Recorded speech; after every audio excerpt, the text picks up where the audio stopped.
videonya, klik subscribe, dan klik tombol loncengnya dulu ya.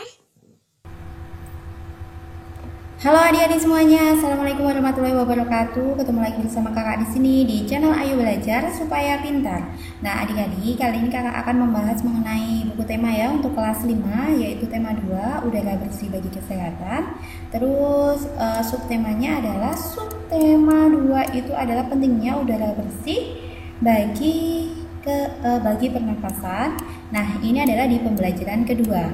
Nah, adik-adik, sebelum kalian menonton video kakak kali ini, alangkah lebih baiknya kalian bisa mengerjakan terlebih dahulu soal-soal yang ada di pembelajaran 2 ini. Setelah kalian selesai mengerjakannya, kalian bisa menonton video kakak dan mencocokkan antara jawaban kalian dengan jawaban yang telah kakak berikan. Langsung saja di pembelajaran 2 ini adalah pagi itu udara terasa dingin. Di sebelah rumah Edo tinggal kakek Husin. Kakek Husin mengidap penyakit asma. Saat udara dingin, kakek Husin akan merasa kesulitan bernafas. Kakek Husin biasanya akan segera menyemprotkan obat di dalam botol spray. Obat itu disemprotkan ke dalam tenggorokannya. Tak lama setelah itu, kakek Husin akan dapat bernafas lagi dengan lega.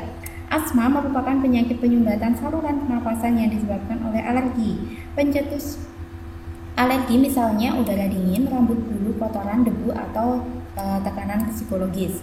Gejala awal penyakit asma berupa 1. Yang pertama adalah batuk terutama pada malam atau dini hari. Yang kedua sesak nafas. Yang ketiga napas berbunyi yang terdengar jika pasien mengembuskan napasnya. Yang keempat rasa berat di dada. Dan yang kelima dahak sulit keluar. Dalam perkembangan, pasien berpenyakit asma dapat mengalami gejala berat. Gejala berat adalah keadaan gawat darurat yang mengancam jiwa. Gejala berat asma meliputi yang pertama, serangan batuk hebat. Yang kedua, sesak napas yang berat. Yang ketiga, napas tersengol-sengol. Yang keempat, cyanosis atau kulit kebiruan yang dimulai dari sekitar mulut. Yang kelima, sulit tidur, posisi tidur yang tidak nyaman. Yang nyaman adalah dalam keadaan duduk dan kesadaran menurun. Di sini ada Ayu menulis ya. Diskusikan jawaban pertanyaan-pertanyaan berikut bersama teman sebangkumu. Yang pertama adalah, apa penyebab penyakit asma? Yaitu infeksi paru-paru dalam saluran nafas yang umum menyerang saluran nafas bagian atas seperti flu. Yang kedua, apa yang terjadi pada organ pernapasan penderita penyakit asma? Yaitu peradangan dan penyempitan.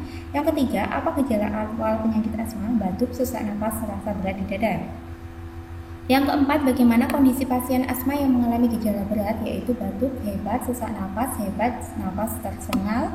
Yang kelima, mengapa pasien asma mengalami gejala berat harus segera mendapatkan perawatan karena dapat menghambat jalannya nafas. Yang keenam, bagaimana posisi tidur terbaik bagi pasien asma yang mengalami gejala berat, tidur dengan setengah duduk atau tidur dengan duduk.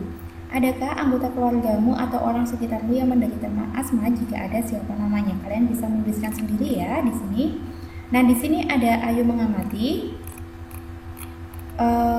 Di sini kakak langsung saja ya untuk fokus ke pertanyaan dan jawabannya. Kalian bisa membaca sendiri. Di sini ada Ayu mengamati ya. Amatilah gambar 2 tarian di atas. Tulislah nama-nama properti yang dipakai pada gambar tarian itu. Nama properti yang digunakan pada tari piring. Nama properti yang digunakan pada tari piring adalah piring.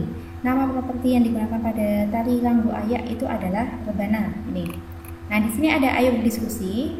Diskusikan jawaban pertanyaan-pertanyaan berikut dalam kelompokmu. Kemudian diskusikan jawaban kelompokmu dengan kelompok lain dalam kelasmu. Yang pertama, apa yang dimaksud properti tari? Yaitu semua perlengkapan atau alat yang digunakan dalam pementasan tari. Yang kedua, benda apa yang dapat digunakan untuk menjadi properti tari? Yaitu benda yang sering digunakan adalah pedang, tombak, keris, dan lilin.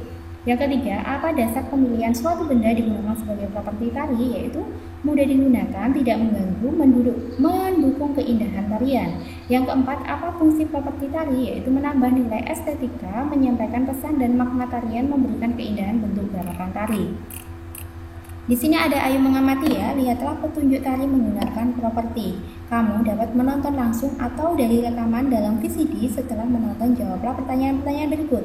Yang pertama, apa nama tari yang kamu tonton? Yang kedua, dari daerah mana tari tersebut? Yang ketiga, benda apa yang digunakan sebagai properti? Yang keempat, menurutmu sesuaikah properti yang digunakan? Nah, nanti kalian menjawab ini sesuai dengan yang kalian tonton ya. Di sini ada Ayu berkreasi. Kalian bisa membaca sendiri ya ini.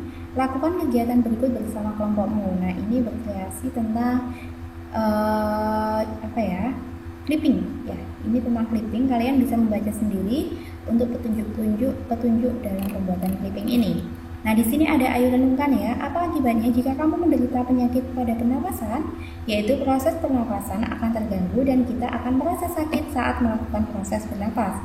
Untuk kerjasama dengan orang tua, apakah di lingkungan sekitarmu ada yang menderita penyakit pernapasan sejak lahir? Jika ada, apa nama penyakit yang diderita? Bagaimana cara mengobatinya? Nah, ini kalian bisa gimana ya, bekerja sama dengan orang tua kalian ya. Nah, cukup sampai di sini video kakak kali ini. Semoga video ini bermanfaat untuk kalian semuanya. Dan terima kasih sudah menonton video kakak sampai akhir. Mohon maaf jika ada kesalahan kakak dalam menyampaikan materi soal dan juga jawaban. Wabillahi taufiq wal hidayah. Wassalamualaikum warahmatullahi wabarakatuh.